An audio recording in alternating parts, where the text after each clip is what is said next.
Avez-vous déjà crié vers le ciel, dans l'angoisse ou l'espérance, pour n'entendre en retour que le poids du silence? Ce silence de Dieu est l'une des épreuves les plus déroutantes pour le croyant. Dans cette vidéo, nous allons explorer ce mystère ensemble. Nous verrons que ce silence n'est pas une absence, mais une autre facette de sa présence.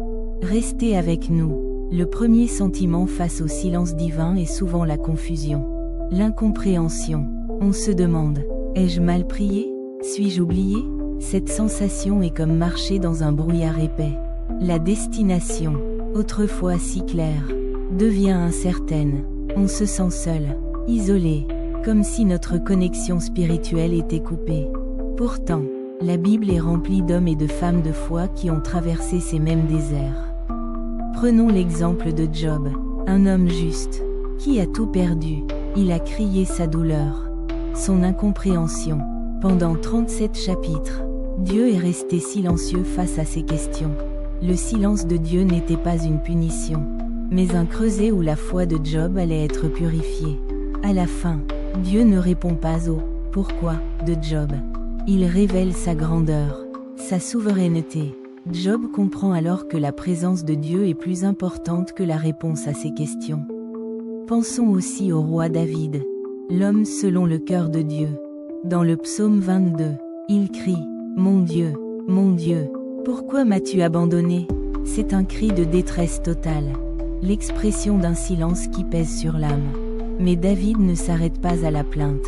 Il continue de parler à Dieu. Même dans le silence, il choisit de se souvenir de la fidélité passée de Dieu, transformant son cri en un acte de foi. L'exemple le plus poignant est celui de Jésus sur la croix. Il reprend les mots de David, ressentant le poids du silence du Père dans un abandon total. Ce silence était nécessaire pour que le salut s'accomplisse. Le silence le plus sombre de l'histoire a précédé la plus grande des victoires. Alors, que nous enseignent ces récits? Que signifie le silence de Dieu pour nous aujourd'hui? Premièrement, le silence de Dieu est souvent une invitation à grandir. Comme un muscle qui se fortifie par la résistance, notre foi se renforce dans l'épreuve du silence. Dieu ne nous donne pas toujours ce que nous voulons, mais il travaille en nous pour nous donner ce dont nous avons besoin. Deuxièmement, le silence peut être une question de timing divin. Nous voyons l'instant présent, lui voit l'éternité. Son « attends » n'est pas un « non ».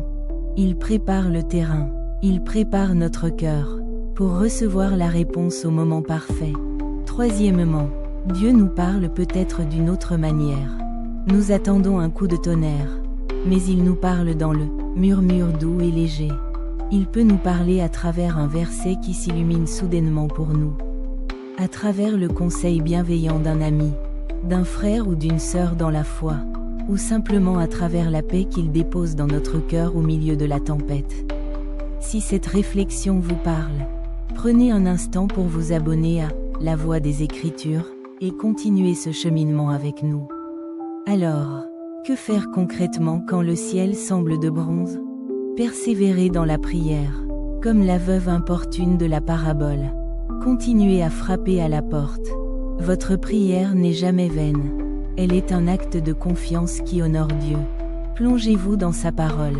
La Bible est la lettre d'amour de Dieu. C'est là que sa voix est toujours audible.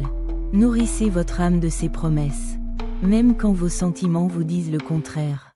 Pratiquez la reconnaissance. Remerciez Dieu non pas pour le silence, mais dans le silence, listez ses bienfaits passés. Cela ranimera votre espérance et renforcera votre foi en sa fidélité. Ne vous isolez pas. Partagez votre fardeau avec des personnes de confiance. La communauté des croyants est un don de Dieu pour nous soutenir dans les temps difficiles. Enfin, et c'est le plus difficile, apprenez à demeurer dans le silence. Cessez de lutter, cessez d'exiger une réponse, et écoutez.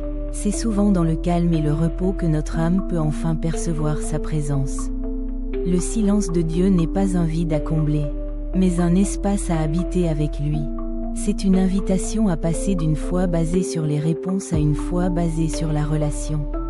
Une foi qui peut dire « Même si je ne comprends pas, je te fais confiance ».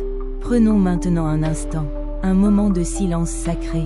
Là où vous êtes, respirez profondément.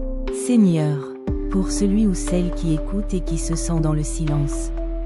Nous ne demandons pas une réponse immédiate, mais la grâce de te faire confiance dans l'attente.